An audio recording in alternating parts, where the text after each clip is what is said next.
오늘 말씀의 배경이 고린도전서예요. 당시 고린도의 문화는 어떤 문화냐면 지혜로운 사람이 존경받고 강한 사람이 인기가 많고 귀족 출신의 사람들이 인정받는 시대가 고린도예요. 근데 따지고 보면요, 아마 70% 80%는요 이런 능력 위주의 사람들은 아니었을 거예요. 이런 사람들에게 하나님께서 바울을 통하여 편지를 쓰게 한 거예요. 그러면서 바울이 쓰려고 했더니 이렇게 말한 거예요. 혹시 사람들이 비웃지 않을까요? 그랬더니 하나님이 써라. 나의 전략은 고린도 지역의 전략과 세상의 전략과 다르다.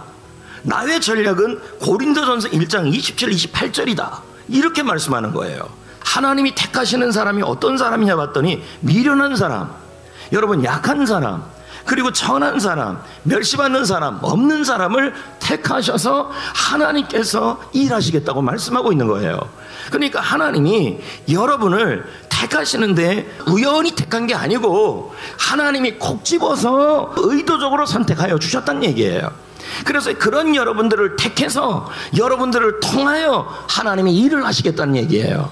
이게 바로 이 말씀의 내용입니다. 그래서 이런 말이 있어요. 나의 한계의 끝은 끝이 아니라 하나님의 이야기가 시작되는 곳이에요.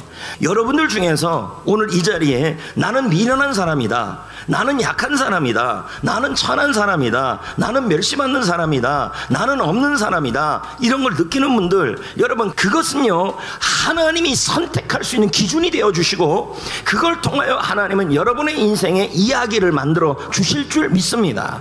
그럼 여러분 우리가 여기서 질문을 하는 겁니다. 왜 나 같은 미련한 자를 선택하시고 없는 자를 선택하시고 그리고 천한 자 약한 자를 선택하시냐는 거예요. 그 이유가 뭐냐면 29절에 나옵니다. 읽어볼까요? 시작. 아무 육체도 하나님 앞에서 자랑하지 못하게 하려 하심이라. 있는 자, 강한 자, 지혜 있는 자들 앞에서 이런 연약한 자를 하나님이 선택해서 사용하시면 하나님이 하셨다라는 것이 나타난다는 얘기예요. 그러니까 뭐예요? 하나님만을 자랑할 수 있게 된다는 뜻이 되는 겁니다. 근데 여러분 재밌는 게 하나 나와요. 그게 뭐냐면 하나님은 나의 한계를 없애지 않아요. 무슨 말이냐면 이 한계를 하나님은 없애지 아니하시고 그 한계 위에서 일하십니다. 그리고 하나님은요 우리의 없음 위에서 하나님의 있음으로 일을 하여 주시는 분이십니다. 그러니까 오히려 나의 한계를 통하여 하나님의 이야기를 시작하신다는 거예요. 그러면 여러분 오늘 말씀을 통해서 무슨 전환을 해야 되냐면 하나님은 나같이 연약한 자, 미련한 자, 약한 자, 없는 자, 멸시받는 자, 이런 자를 하나님은 싫어할 것이고 사용하지 않을 것이라는 생각을 내려놓으시고 하나님은 나 같은 자를 선택하여 주시고 나 같은 자를 하나님이 택하여 주셔서 나를 통하여 하나님의 이야기를 써주실 거라는 것을 믿으셔야 합니다. 예를 들어 볼까요?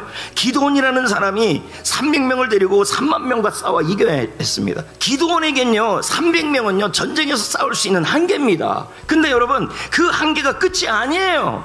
그 한계를 통해 하나님의 이야기가 시작됐고 하나님이 일하시는 무대가 됐어요. 예를 또 하나 들어볼까요? 보리떡 5개와 물고기 2마리가 있어요. 이거 갖고 5,000명 먹여야 됩니다. 그렇다면 여러분 한계죠.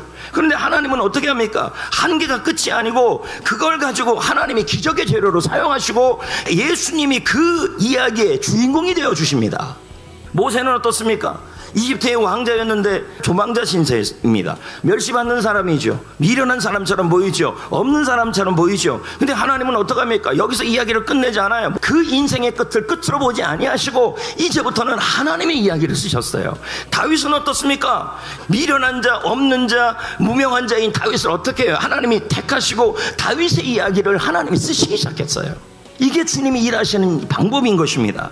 여러분, 나는 약한 자, 미련한 자, 없는 자, 멸시받는 자, 이것이 이유가 되지 말라고요.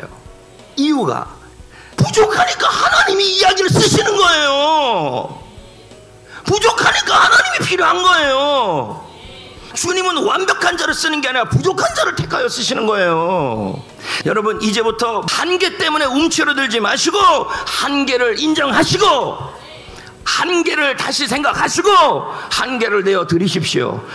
여러분 내 한계는 끝이 아니라 하나님의 이야기의 시작이고 내 한계는 감추어야 할 부끄러움이 아니라 예수님이 주인공으로 일하실 무대가 되는 겁니다.